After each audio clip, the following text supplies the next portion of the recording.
Hi everyone, welcome back to Lemon Tea Gladys channel. So to those who don't know me, I'm Gladys and I'm a year 1 Phet student in UQ. In this video, I'll mainly talk about how I get into Phet schools in Australia in general, like what are the requirements, some of the date of enrollment, and when do I receive my offers, and so as some of the tips that I wish I would know before I pick my uni.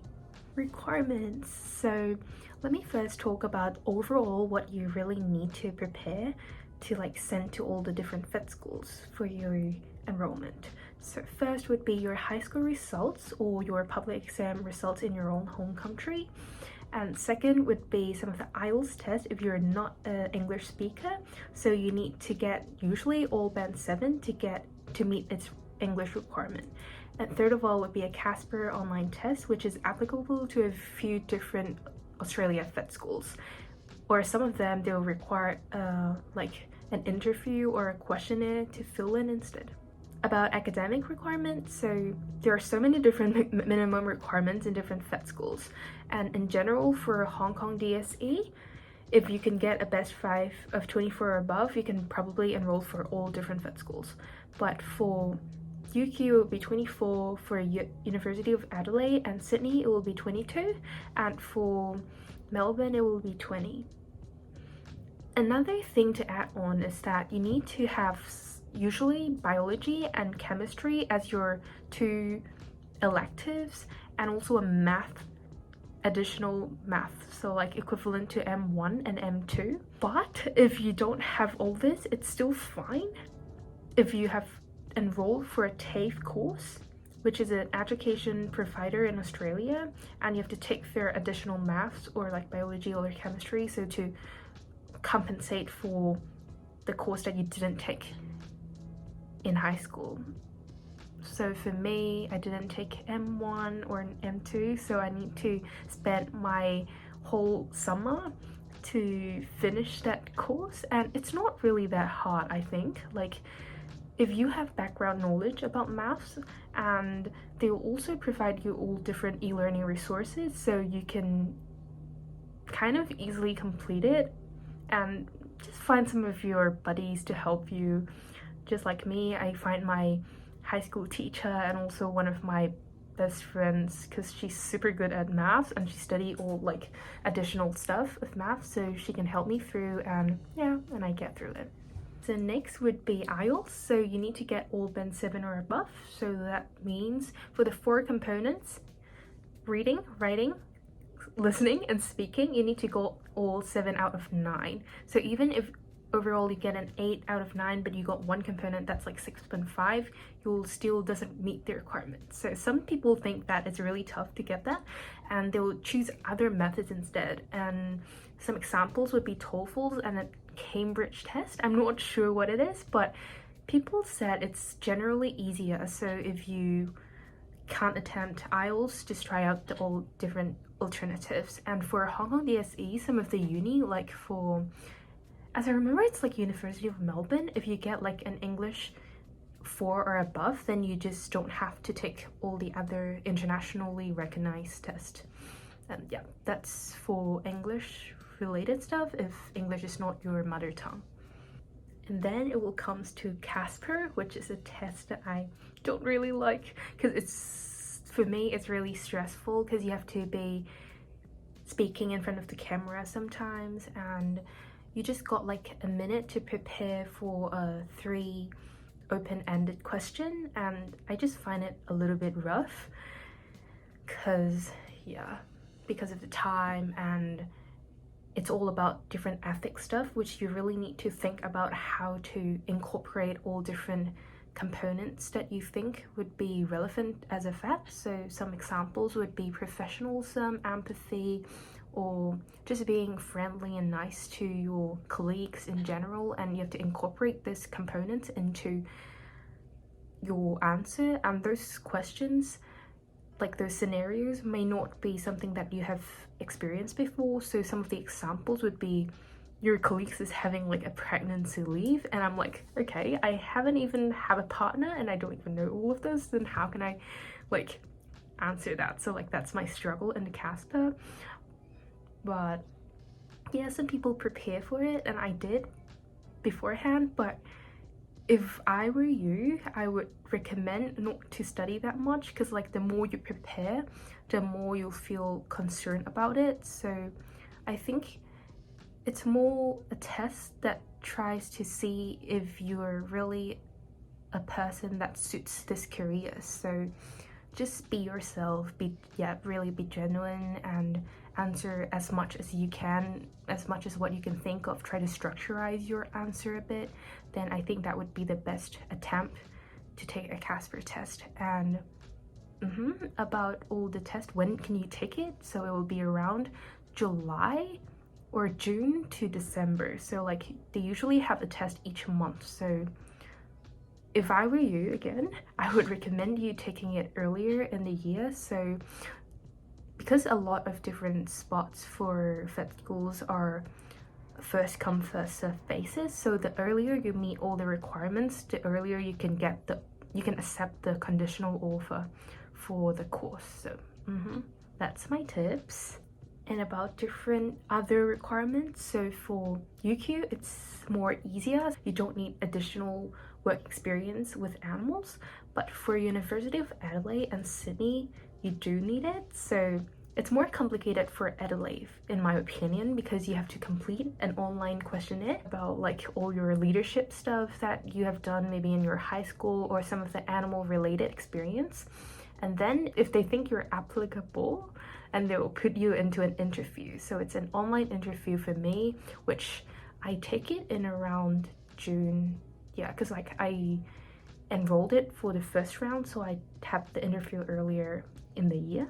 So yeah, for the question they ask, it's more about what strategies would you cope with if you're stressful in maintaining work-life balance, or like some of the issue that you think is relevant as a vet. So like stuff around euthanasia wise, or like ethic based scenarios.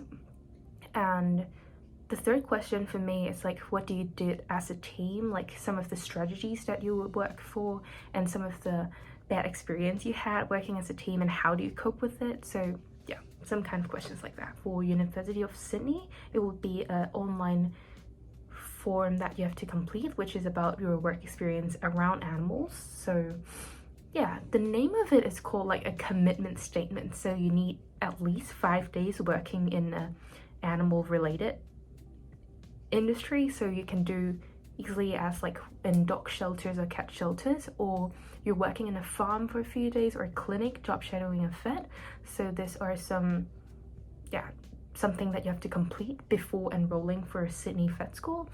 And they also have an animal related handling experience checklist. So it is mainly divided into 2 sections. So first would be the skills that you have observed someone did, and another one is the one that you have completed. So for some of the examples of things you have done might be like simply as grooming a pet, like an animal, or physically restraining a goat or a sheep, or milking a cow, or basically stuff like that. And what are some of the additional info? So or an additional info of explaining why you don't have a 5-day work experience. But I don't think it's really applicable now, because like the time when I'm enrolling, it's right before the COVID, so I really lost a lot of different opportunities working in or job shadowing in a clinic. So that's why they offer this. But yeah, if you want to be a more competent candidates, just do more work experience as much as you can before enrolling for most of the vet schools. So let's move on to the dates of enrollment and when do I receive my offers. So because in Australia, semester starts in February and ends in November, which is different from countries in the Northern Hemisphere. So ideally you would start enrolling for it in as early as the January before the year of your intake. So like if you're trying to get into a vet school in 2024, then you would hope to start enrollment in 2023 January. And yeah, especially for UQ and for Melbourne, the time when I enrolled is like on the very first week of January. But for Sydney and for Adelaide, I enrolled it in May and in April respectively. So yeah, they also offer different batches, like different rounds. I remember vividly for Sydney, it would be around July there's a batch, and then there will be a September, November and December rounds. So like in each round you'll get into a ranking process, and then offers will be made after each round. So like yeah, so the earlier you enroll for it, the more spaces they have, and yeah, the more earlier you would get acceptance for your enrollment. For UQ, I actually got my offer pretty early, in like the conditional offer. It's just a week after I submitted all my application. So yeah, I feel so much more secured by then, because like if I meet the requirement, I would kind of definitely get in that vet school. So yep. And for Adelaide, it's a little bit later, which is in June after I completed all the online questionnaire and an interview. So it's around a week after I finish my interview, I received my offer. And it's not even like a conditional offer, it's an unconditional one. So you can just accept any time before there's like a deadline for accepting the offer though. So like before that deadline, you can definitely get in that school, and if you pay the money, of course. So usually it's like you get a conditional offer, and then if you meet all the requirement, that would become an unconditional offer, and then you can accept it. That's like the phase of your application. So top tips of what uni should you pick if you receive all the offers, imagine, and you just need to choose now which one are you going into. So some of my tips would be, first of all, think of the years for completion, because for UQ it only takes like 5 years, so that's a big advantage. And for like after 5 years you're already qualified to be a vet, so you are already internationally recognized. And yeah, even for Australia, you're already registered in the Australian Veterinary Board, so you can just hop in some of the large animals or small animals or mixed practice as you wish if you could get a place. And for Sydney and Adelaide, it takes a while longer. It takes 6 years. And why is that? Because usually you have to finish a Bachelor of Veterinary Bioscience or Science degree first before you can move on to a doctor one. So when you graduate, you would get 2 different qualification. One, it's like the Bachelor, so B, Veterinary Bioscience, so BVB, I think. And another one would be a DVM, so like a Doctor of Veterinary Medicine. But what's the difference? Like, it seems better if you get 2 degrees, isn't it? Like, you got 2 things compared to 1 for UQ, but you only take 1 more year to complete 2, so it seems easier, but it's actually not. As what I heard, it's actually hard to get into, like, especially for Sydney, like you will be ranked when you finish the Bachelor of Veterinary Bioscience degree, and if you're not as good as your other fellow schoolmates, so you might be kicked out of the course, unfortunately. So yeah, that's like a bad thing about Sydney U, but of course they have really good like teaching staffs, and their campus is also nice, so yeah, that's into your consideration.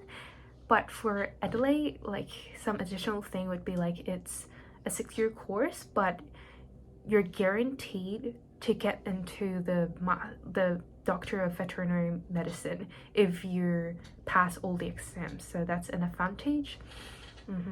Okay, yeah, that's for it. So I won't talk too much about Melbourne, because like you need to spend 7 years to complete it, which I think it's pretty long for an Australian vet school. Because like I know for you, like Canada or like in America, it also takes like 7 years or above, but if you're talking about Australia, 5 to 6 years would be the reasonable timing, I think.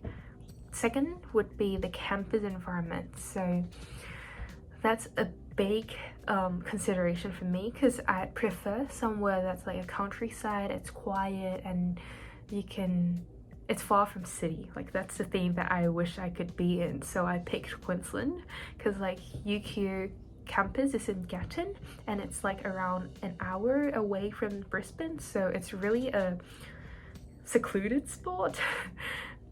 Yeah, and there's also like different farms on campus, so you can just walk for 5 minutes and you can already see like all the horses, you can see dairies, you can see cattle, yeah, basically all the different farm animals that you can think of, even farms, like even goats and sheep. Yeah, so that's what I like about UQ. And but if you're like a city girl, I'll definitely recommend you to go to Sydney instead, because like their main campus is really in the city, so you can, yeah, enjoy your city life there. It's more convenient with all the transport and nightlife if you like. Yeah, that's like the good thing about Sydney. And for Adelaide, it's like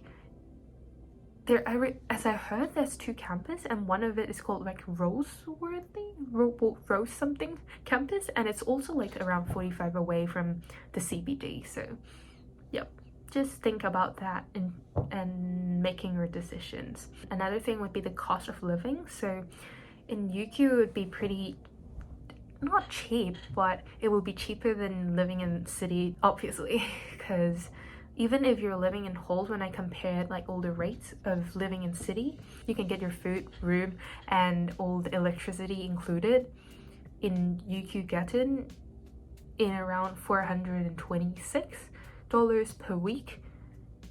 But for this price, you can only rent a room in the city.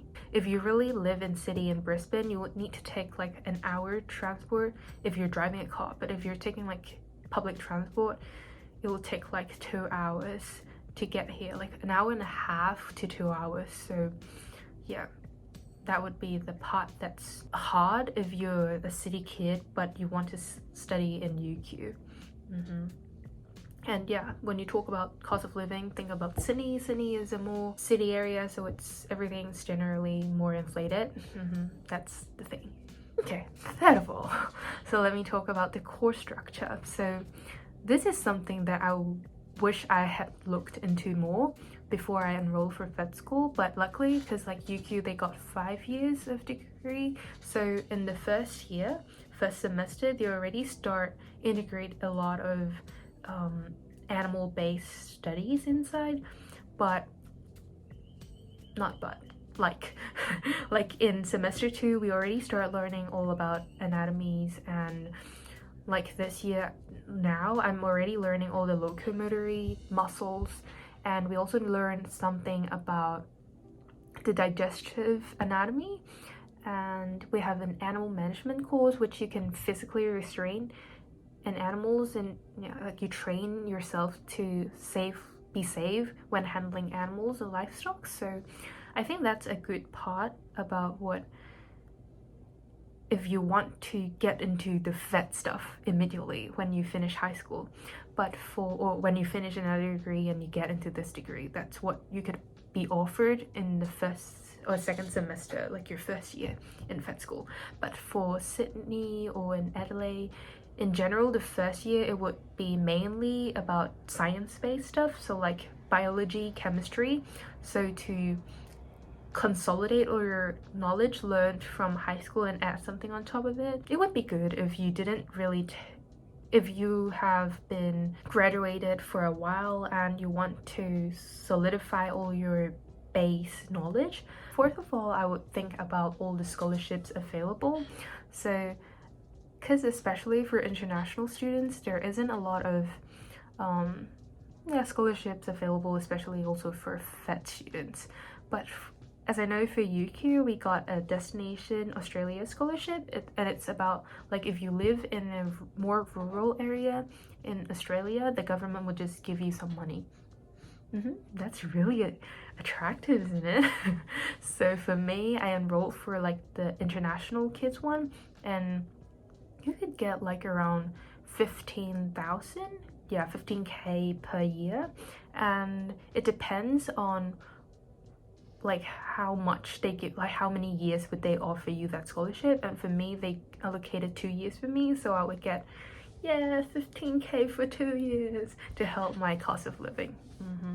So that's the good thing about UQ. I'm not sure about other Sydney or Melbourne or Adelaide, so do check up. I'll post some link on there. That's it. That's the tips on how I pick my uni. I almost forgot to mention that when I enroll for all the Australia Fit schools, I actually find an agency to help me deal with all the application, and that's it's called AAF. So some of the other agencies available would be IDP. Basically, finding agency doesn't cost you any money because it's the university that you enrolled for or you successfully get into.